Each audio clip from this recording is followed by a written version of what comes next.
Pessoal, meu nome é Ricardo Lourenço Filho, eu sou professor universitário e juiz do trabalho e estaremos juntos aqui nessa aula 3 do bloco 4 sobre segurança e medicina do trabalho. Eu vou procurar abordar aqui com vocês alguns conceitos que envolvem a questão do controle de riscos no ambiente de trabalho, a gestão e prevenção de riscos ocupacionais, os programas, laudos que dizem respeito a esse controle de riscos ambientais, tendo como perspectiva a integração de saúde, segurança e meio ambiente do trabalho. Eu gostaria de começar aqui apenas retomando uma premissa, ou algumas premissas que eu sei que vocês viram nas aulas anteriores, que são, primeiro, é um direito fundamental dos trabalhadores e trabalhadoras do meio urbano e rural a redução, a redução dos riscos inerentes ao trabalho por meio de normas de saúde, higiene e segurança. Essa é uma previsão constitucional, essa é uma previsão do artigo 7º, 22 da Constituição. Então, a gente tem que começar lembrando dessa premissa estabelecida na nossa Constituição. Na sequência, a gente tem o artigo 200, também da Constituição, que prevê, entre as atribuições do Sistema Único de Saúde, colaborar na proteção do meio ambiente, nele compreendido o do trabalho. É o artigo 200, inciso 8º da Constituição. O texto constitucional garante a todos e todas o direito ao meio ambiente ecologicamente equilibrado, definindo como bem de uso comum do povo e essencial à sadia qualidade de vida, como está no artigo 225 da Constituição. O que é importante, especificamente aqui a nossa aula, é perceber que a proteção constitucional destinada ao meio ambiente do trabalho, a proteção constitucional destinada ao meio ambiente alcança o meio ambiente do trabalho. Isso significa que há uma aproximação entre o direito ambiental e o direito do trabalho, de modo que os princípios e regras do direito ambiental são também aplicáveis às relações laborais e especificamente ao meio ambiente do trabalho. E aí eu queria trazer aqui um conceito da Lei 6.938 de 1981, que trata da Política Nacional do Meio Ambiente e que traz o conceito de poluição. O que é poluição nos termos da lei? É a degradação da qualidade ambiental resultante de atividades que direta ou indiretamente prejudiquem a saúde, a segurança e o bem-estar da população. Esse conceito de poluição é aplicável ao meio ambiente do trabalho, sobretudo no aspecto da prevenção dos riscos laborais.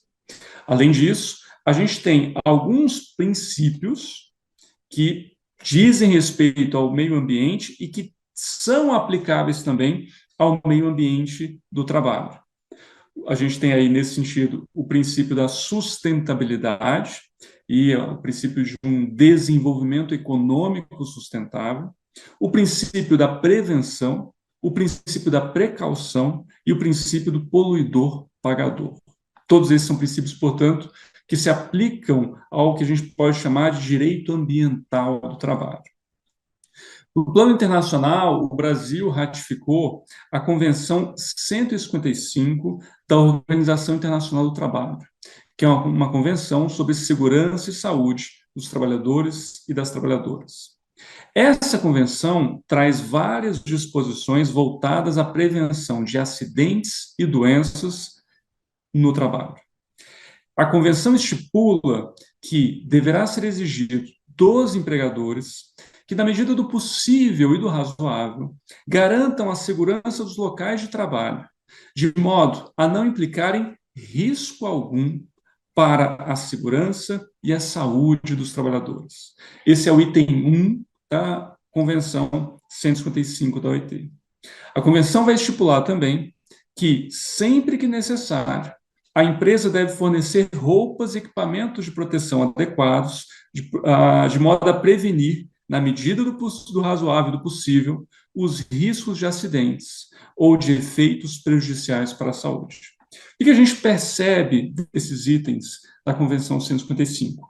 Uma preocupação bem acentuada com a prevenção dos riscos de doenças e acidentes no ambiente de trabalho. Além disso, a gente tem o artigo 3º da Convenção, na sua linha E, traz uma definição importante de saúde, mais especificamente de saúde do trabalho. E esse conceito é importante porque ele vai, de algum modo, servir de parâmetro sempre que a gente tratar de questões relacionadas à saúde no trabalho. Esse conceito é muito importante. Para fins aqui da convenção e para fins de meio ambiente do trabalho, o termo saúde abrange não somente a ausência de afecções ou de doença, mas também os elementos físicos e mentais que afetam a saúde e estão diretamente relacionados com a segurança e a higiene no trabalho.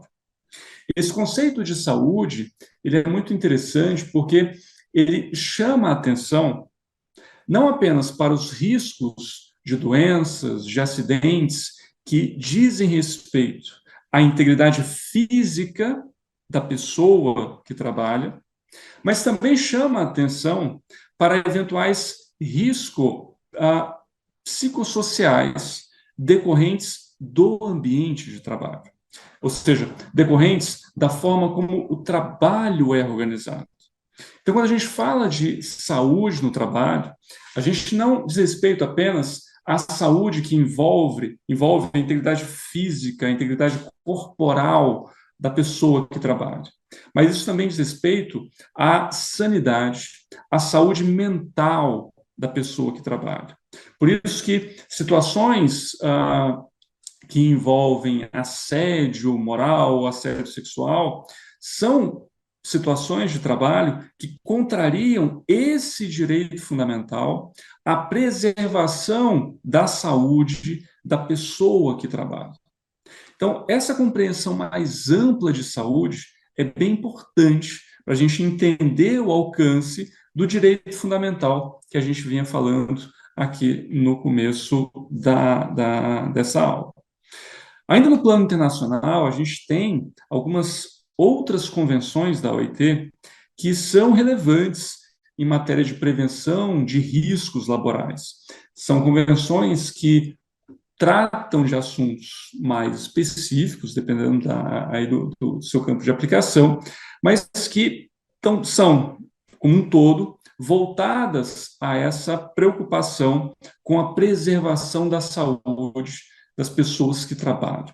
Então, para mencionar aqui alguns exemplos, a gente tem a Convenção 115 da OIT, que fala um tema bem específico, que é proteção contra radiações ionizantes. A gente tem a Convenção 148 da OIT, que fala da proteção contra os riscos oriundos da contaminação do ar, de ruído e de vibrações no local de trabalho, e a Convenção 170, que fala da utilização de produtos químicos no trabalho. Eu vou fazer um rápido destaque aqui à Convenção 119 da OIT. Porque a Convenção 119, ela cuida da proteção das máquinas. E essa é uma preocupação muito importante no meio ambiente do trabalho, que diz respeito à interação da pessoa que trabalha, não só com o ambiente de trabalho, mas com os equipamentos, com as ferramentas, com os instrumentos de trabalho, com as máquinas que são, de algum modo, utilizadas na realização do serviço, na realização daquela atividade. Então, a Convenção 119 da OIT, ela é muito importante no tema da prevenção e controle de riscos em máquinas, equipamentos, instalações e serviços. Há uma questão, muitas vezes, cultural, principalmente no nosso país, em que, às vezes, a gente tem, em certos locais de trabalho, máquinas que não estão em condições perfeitas de funcionamento, ou máquinas que têm equipamentos de proteção suprimidos ou retirados, ao argumento de que assim a máquina funcionaria melhor, e isso é um problema. A Convenção 119, no seu artigo 11, estipula, por exemplo, entre as diversas garantias que a Convenção traz, que nenhum trabalhador deverá utilizar uma máquina sem que os dispositivos de proteção de que é provida estejam montados. Também prevê que não poderá ser solicitado a qualquer trabalhador que utilize uma máquina sem que os dispositivos de proteção de que é provida estejam montados. Ou seja, a convenção, aqui eu trouxe apenas o artigo 11, a convenção tem outras previsões que envolvem a proteção das máquinas, mas a convenção ela tem a preocupação para que o uso das máquinas seja feito do modo mais seguro possível. É a ideia, basicamente, de que, ainda que a pessoa quisesse, digamos, se acidentar na máquina, a convenção traz regras para que isso não possa acontecer. Ou seja, se forem observadas todas essas preocupações, todas essas regras de prevenção de acidentes e doenças, a máquina se torna aí um instrumento seguro de trabalho. Daí a importância da Convenção 119 no tema da prevenção e controle de riscos em máquinas, equipamentos, instalações e serviços. A Convenção 119 ela é complementada de forma mais específica no plano nacional por uma norma regulamentar do Ministério do Trabalho. Acredito que vocês já perceberam isso, já saibam disso, mas apenas reforçando aqui, o Ministério do Trabalho tem um papel muito importante editando normas que vão detalhar determinadas condições de trabalho e vão estabelecer regras específicas acerca das condições em que o trabalho deve ser prestado. Essas regras podem ser portarias, podem ser resoluções, ou, como aqui no caso, normas regulamentares, vão detalhar alguns aspectos bem importantes, e aí, no que diz respeito aqui ao nosso conteúdo, em matéria de segurança e medicina do trabalho. Como eu dizia, a Convenção 119 ela é complementada pela norma regulamentar, NR, número 12 do Ministério do Trabalho. A NR número 12 ela trata de prevenção de acidentes e doenças do trabalho nas fases de projeto, utilização, fabricação, importação, comercialização, exposição e cessão de máquinas e equipamentos.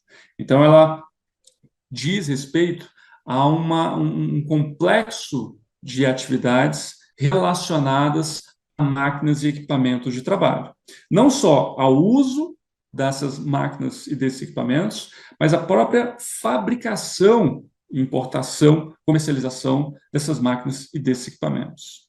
Nesse sentido, a norma regulamentar número 12 prevê que é dever do empregador adotar medidas de proteção para o trabalho em máquinas e equipamentos capazes de resguardar a saúde e a integridade física dos trabalhadores e das trabalhadoras. É o item 12.1.7 da NR número 12. Então, estabelece essa obrigação por parte do empregador.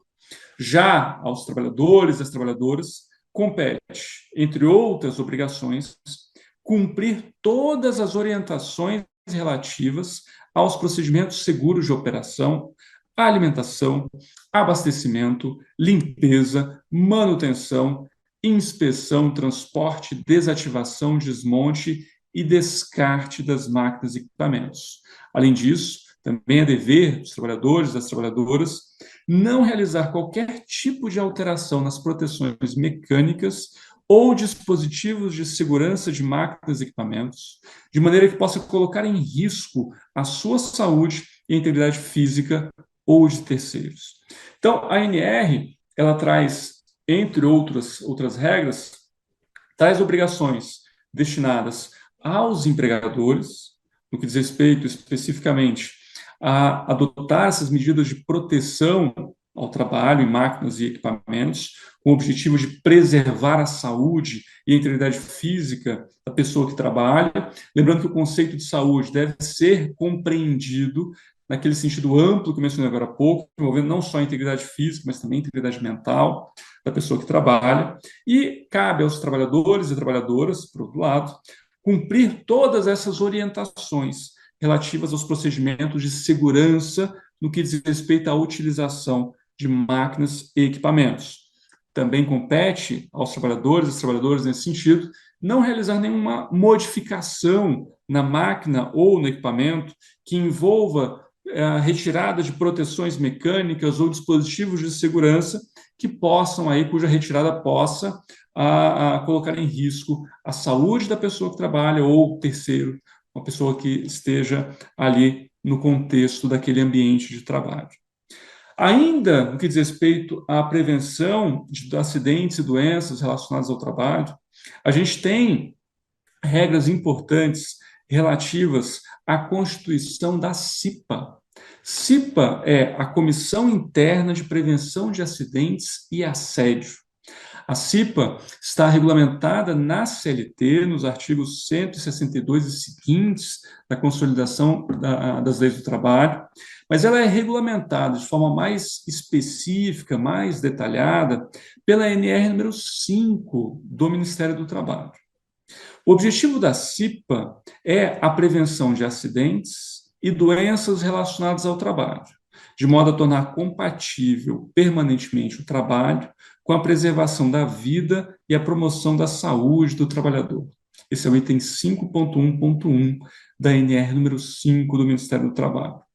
Como essa definição mostra para a gente, a CIPA é uma comissão diretamente relacionada a ações voltadas à prevenção de acidentes e doenças no trabalho.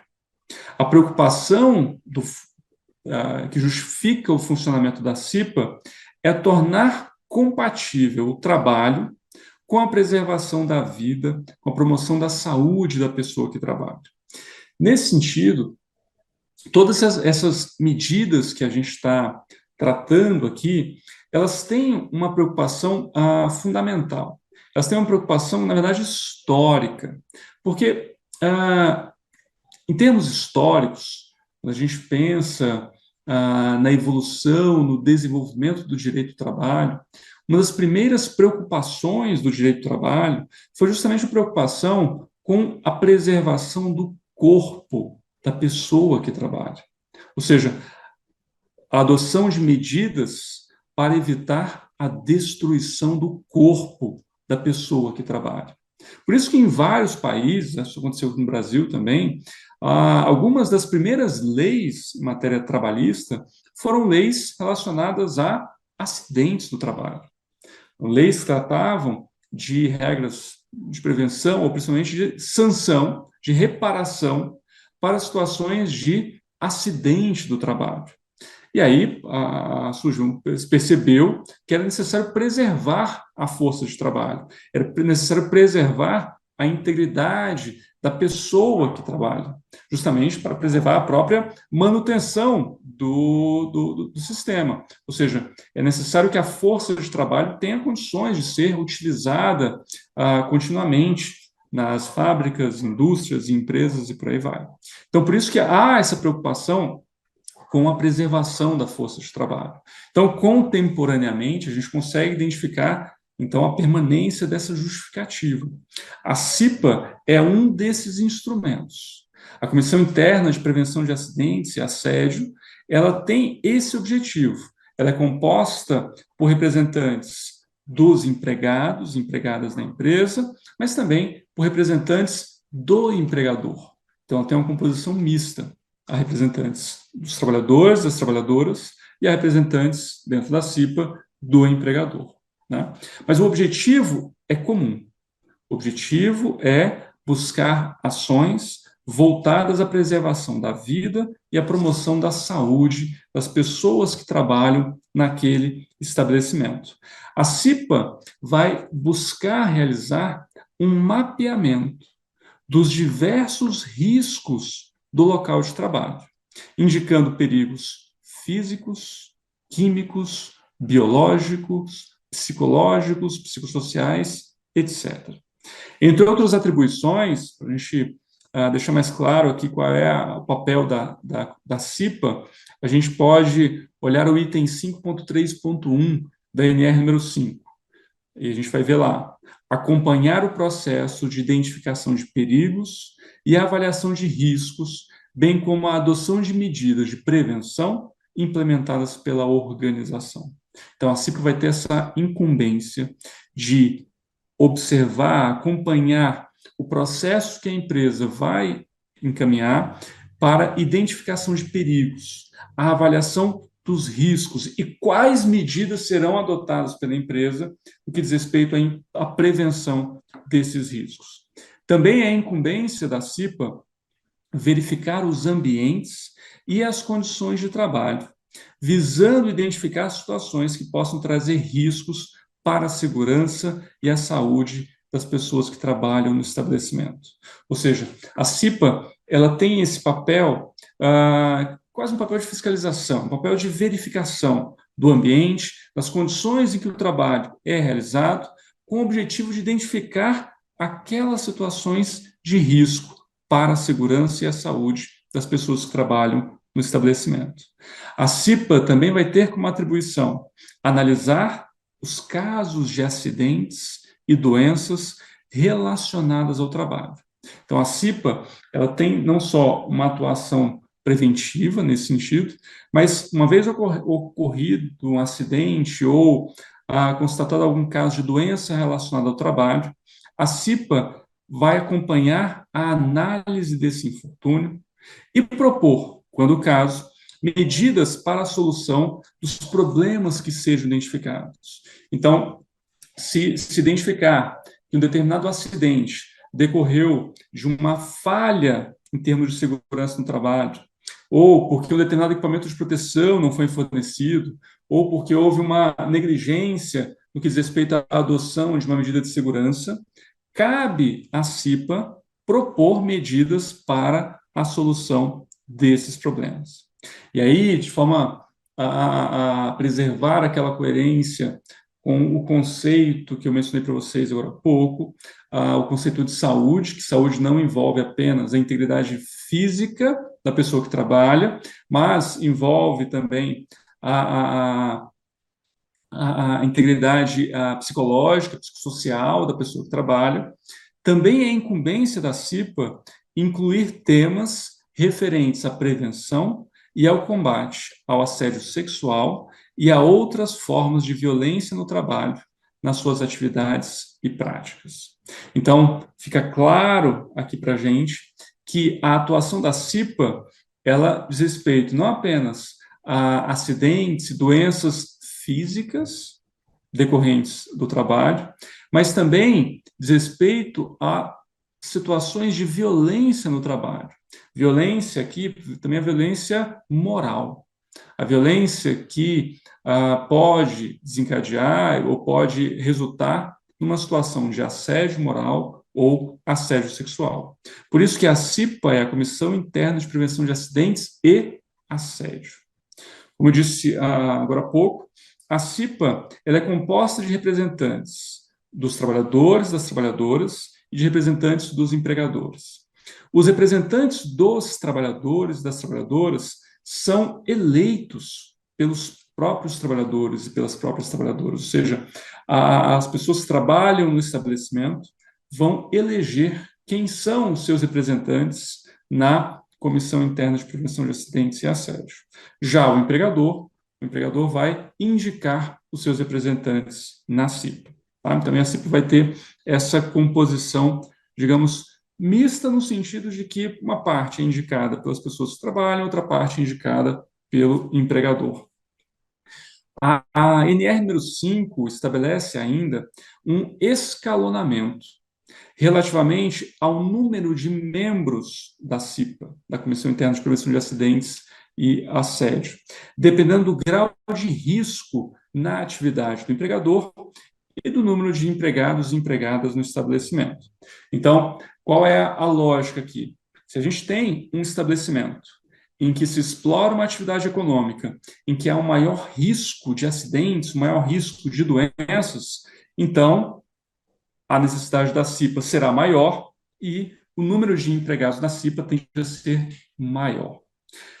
E aí, além desse elemento do grau de risco, é necessário avaliar o número de empregados e empregadas no estabelecimento. Então, se eu tenho uma quantidade maior de empregados e empregadas no estabelecimento, a CIPA também será maior.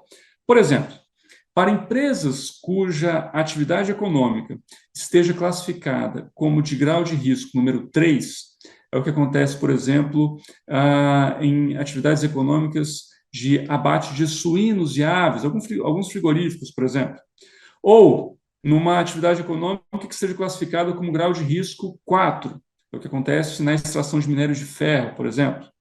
E caso esses estabelecimentos contem com 20 a 29 empregados e empregadas, nesse caso, é obrigatória a constituição da Comissão Interna de Prevenção de Assistência e Assédio com um empregado efetivo e um suplente. Agora, se a empresa for classificada no grau 4 e contar com um número entre 501 e 1.000 empregados e empregadas, a comissão será composta por 6 empregados e empregadas com cargo efetivo e 5 suplentes. E esse escalonamento na composição e no tamanho da CIPA consta do quadro 1 da NR número 5 do Ministério do Trabalho. O grau de risco da atividade econômica, por sua vez, é definido pela NR número 4 do Ministério do Trabalho, no seu quadro 1. A NR 4, ela cuida da constituição e da manutenção dos serviços especializados em segurança e medicina do trabalho. É o SESMIT. Serviços especializados em segurança e medicina do trabalho. Esse órgão, ele é bem importante. Esse órgão, ele tem a finalidade de promover a saúde e proteger a integridade física da pessoa que trabalha, como está previsto na NR número 4 do Ministério do Trabalho. É competência do SESMIT, dos Serviços Especializados em Segurança e Medicina do Trabalho, manter uma constante interação com a CIPA, caso exista a CIPA na organização, caso exista a CIPA na empresa. Ou seja, esses órgãos que a gente está tratando aqui, eles funcionam de forma coerente, eles funcionam em constante comunicação. Então, claro, tem empresas que não precisam ter CIPA, dependendo da atividade econômica, dependendo do tamanho do estabelecimento, de quantas pessoas trabalham naquele estabelecimento, não é obrigatória a constituição de CIPA. Mas quando há a obrigatoriedade da constituição da CIPA, aí é necessária essa atuação coordenada entre a CIPA e os serviços especializados em segurança e medicina do trabalho, que é o SESMIT. Compõe a gestão de controle e prevenção de riscos ambientais do trabalho ainda os chamados equipamentos de proteção individual. A gente falou aqui, agora há pouco, das medidas que o empregador deve adotar em termos de prevenção de riscos, de doenças e acidentes. Muitas vezes, a atuação da CIPA pode conduzir, por exemplo, à indicação para o empregador de que é necessário fornecer um determinado equipamento de proteção individual às pessoas que trabalham em um determinado setor da empresa. Então, os equipamentos de proteção individual são um instrumento importante dentro dessa gestão integrada de saúde, meio ambiente e segurança do trabalho. Então, dizem respeito à gestão do controle e à prevenção de riscos ambientais do trabalho. Os equipamentos de proteção individual têm por objetivo a neutralização ou redução das condições de trabalho que se mostrem prejudiciais à saúde da pessoa que trabalha. Então, por exemplo, luvas que devem ser fornecidas a determinadas atividades, óculos que devem ser fornecidos de acordo com o risco que possa ter em certa atividade, cintos, por exemplo, quem trabalha em altura precisa ter um cinto de segurança para evitar o risco de queda. Tá? Todos esses são alguns exemplos apenas de equipamentos de proteção individual. É muito importante que esses equipamentos de proteção individual sejam aprovados pelo Ministério do Trabalho. Então, não basta a empresa fornecer qualquer equipamento de proteção. Esses equipamentos devem atender determinadas exigências que são definidas pelo Ministério do Trabalho. Então, se a gente pensar, por exemplo, trabalhadores que estão expostos a um excesso de ruído, então a empresa deve fornecer um protetor auricular, protetor de ouvido. Esse protetor não pode ser qualquer um, tem que ser um protetor que atenda às exigências do Ministério do Trabalho. E cabe ao empregador fornecer de forma gratuita esses equipamentos de proteção individual. Isso é uma previsão da legislação trabalhista, é uma previsão especificamente do artigo 167 da CLT. Os equipamentos de proteção individual, eles têm previsão também na NR número 6 do Ministério do Trabalho, norma regulamentadora número 6 do Ministério do Trabalho, que considera equipamento de proteção individual o dispositivo ou produto de uso individual utilizado pelo trabalhador, pela trabalhadora, concebido e fabricado para oferecer proteção contra os riscos ocupacionais existentes no ambiente de trabalho. Então, como eu disse para vocês, o equipamento de proteção individual ele é voltado à proteção contra riscos ambientais no trabalho. Além disso, então, complementando ainda esse sistema de prevenção de riscos, acidentes e doenças, violências que a gente está vendo aqui em matéria de segurança e medicina do trabalho, a gente tem a realização de exames médicos. A legislação trabalhista, a CLT especificamente, no seu artigo 168, prevê a realização de exame médico admissional, demissional e periódico. Complementando essa disciplina que vem da CLT, a gente tem a norma regulamentar número 7 do Ministério do Trabalho. A ANR7 cuida do Programa de Controle Médico e de Saúde Ocupacional, Programa de Controle Médico de Saúde Ocupacional, o PCMSO. O programa tem caráter de prevenção, identificação e diagnóstico precoce de ameaças à saúde relacionadas ao trabalho. Também busca a verificação de casos de doenças ou danos provocados à saúde das pessoas que trabalham. A NR número 7 prevê a realização obrigatória de exame médico admissional, periódico, exame de retorno ao trabalho, ou seja, quando a pessoa precisou se afastar do trabalho em razão de um acidente ou de uma doença. No momento que a pessoa retorna ao trabalho, é necessário realizar esse exame médico de retorno ao trabalho, até para verificar se a pessoa está apta para o exercício da função, se é necessária uma adaptação para o retorno, ou se eventualmente a pessoa não está apta para retornar.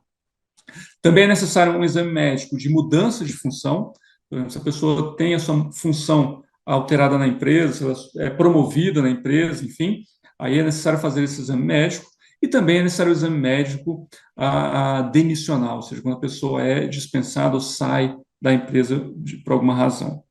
A frequência dos exames periódicos depende dos agentes a que está exposto ou exposta ao trabalhador ou trabalhadora. Ou seja, dependendo do agente físico, químico ou biológico a que a pessoa que trabalha esteja exposta, o exame periódico se dá com uma certa frequência. Então, por exemplo, quem trabalha em situação de excesso de ruído deve submeter periodicamente a um exame para verificar como é que está a audição.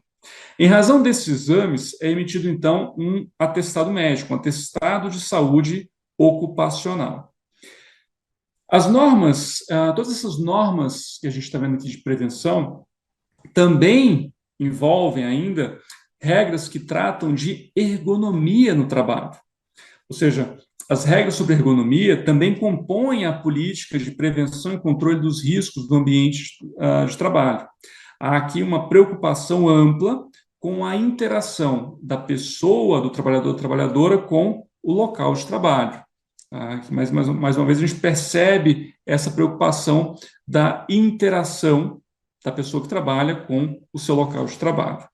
É por isso que a NR número 17 do Ministério do Trabalho, norma regulamentar número 17, que trata de ergonomia no trabalho, prevê que a expressão condições de trabalho inclui aspectos relacionados ao levantamento, transporte e descarga de materiais, ou seja, a movimentação de mercadorias, produtos, materiais no ambiente de trabalho. Então, pessoas que carregam produtos utilizando a força do corpo, tudo isso é uma preocupação em matéria de ergonomia no trabalho. Inclui também a questão do mobiliário dos postos de trabalho. Então, saber se o mobiliário é adequado, a mesa está na altura correta, a cadeira é uma cadeira ajustável, há fornecimento de assentos para pessoas que trabalham em pé, tudo isso é uma preocupação em matéria de ergonomia no trabalho. Trabalho com máquinas, equipamentos e ferramentas manuais, condições de conforto no ambiente de trabalho e a própria organização do trabalho. Quando a gente fala de conforto no ambiente de trabalho, isso envolve ruído, isso envolve iluminação, ventilação, tudo isso compõe esse conjunto de regras relativas à ergonomia no trabalho. A depender do contexto da empresa ou estabelecimento, se, por exemplo, o acompanhamento da saúde das pessoas que trabalham recomendar, a empresa deverá realizar a análise ergonômica do trabalho, a sigla AET, Análise Ergonômica do Trabalho, para fins de exame das condições de trabalho. Então, se a adoção de procedimentos de acompanhamento da saúde dos trabalhadores e trabalhadoras daquela empresa indicar que é necessário um exame, é necessário ou é recomendável um aprofundamento no que diz respeito a essas condições de trabalho, a empresa terá a incumbência de realizar essa análise ergonômica do trabalho, que a sigla é AET. Assim, por exemplo, nas atividades que exijam sobrecarga muscular estática ou dinâmica do tronco, do pescoço, da cabeça, dos membros superiores e dos membros inferiores, cabe à empresa adotar medidas técnicas de engenharia, organizacionais ou administrativas, com o objetivo de eliminar ou reduzir essas sobrecargas de acordo com a avaliação ergonômica preliminar ou de acordo com a análise ergonômica do trabalho, como está no item 17.4.2 da NR número 17 do Ministério do Trabalho. Muito bem. Bom, com isso, a gente finaliza, então, essa aula número 3, ainda dentro desse bloco número 4, sobre segurança e medicina do trabalho. Muito obrigado pela atenção de vocês e bons estudos.